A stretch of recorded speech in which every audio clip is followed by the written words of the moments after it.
这个少女拿的这么大的一个什么屠龙宝刀，有点不太行。然后他坐在这个上面的人，他其实感觉像个缝合的感觉，就是人的动态是动态，兔子是兔子的，他们两个并不搭边儿。然后这边穿那种草扎的麻布衣服，或者是别的什么自然系一点的，头发上再来点什么那种辫子的那种环，这样扎过去。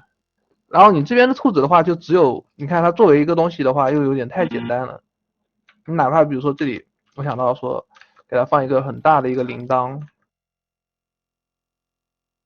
然后头上再戴这个什么花圈或者是一类的饰品，或者这边放一个金属饰品，这样扣在头上，然后用辫子跟它做一个连接，